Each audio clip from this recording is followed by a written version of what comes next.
এখনও বেঁচে আছেন বিন লাদেন। চাঞ্চল্যকর দাবি করলেন মার্কিন গোয়েন্দা সংস্থা সিআইএ জাতীয় নিরাপত্তা সংস্থা এনএসএস এর কর্মকর্তা এডওয়ার্ড স্নোডেন। 2010 সালে 2 মে মার্কিন কমান্ডোর অভিযানে মারা যায়নি ওসামা বিন লাদেন, বরং ওসামা বিন লাদেন নাকি জীবিত আছেন। শুধু তাই নয়, লাদেনের জীবন ধারণের জন্য নিয়মিত মাসও ভাড়া দিচ্ছে মার্কিন যুক্তরাষ্ট্র। এ বিষয়ে স্নোডেনের কাছে প্রমাণ রয়েছে বলেও দাবি করেছেন তিনি। রবিবার মস্কোর একটি সংবাদপত্রকে দেয়া এক সাক্ষাৎকারে এই দাবি করেন রাশিয়ার রাজনৈতিক আশ্রয় পাওয়া স্নোডেন। তিনি বলেছেন, বর্তমানে মার্কিন যুক্তরাষ্ট্রের অন্তর্ভুক্ত কোনো একটি দ্বীপে সপরিবারে আত্মগোপন করে আছেন লাদেন।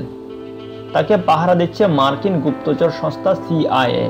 পাশাপাশি প্রতি মাসে তার অ্যাকাউন্টে টাকা দিচ্ছে গুপ্তচর এই সংস্থাটি। স্নোডেন আরও বলেন, আমার কাছে প্রমাণ আছে, সরকার সরাসরি টাকা দেয় না।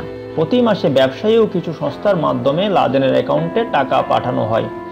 এখন সে ঠিক কোথায় আছে সেটা সঠিকভাবে বলতে পারবো না, তবে সিআইএ এর তত্ত্বাবধানে 2013 সাল পর্যন্ত বাহামা দ্বীপপুঞ্জে ছিল এই সন্ত্রাসবাদী।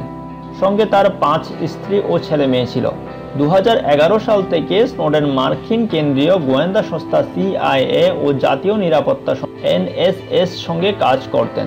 এই তরুণ এনএসএস এর গোয়েন্দা নজরদারি কর্মসূচির বেআইনি কার্যকলাপ ধরে ফেলেন এবং সংগ্রহ করে ফেলেন এনএসএস এর বিপুল পরিমাণ তথ্য। সেই খবর ফাঁস হতেই হইচই পড়ে যায়।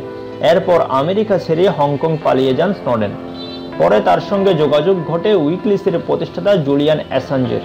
তিনি লন্ডনে ইকুয়েডরের দূতাবাসে এর আগেই আশ্রয় নিয়েছেন। তারপর থেকে মস্কোয় রাজনৈতিক আশ্রয়প্রার্থী হিসেবে রয়েছেন স্নোডেন।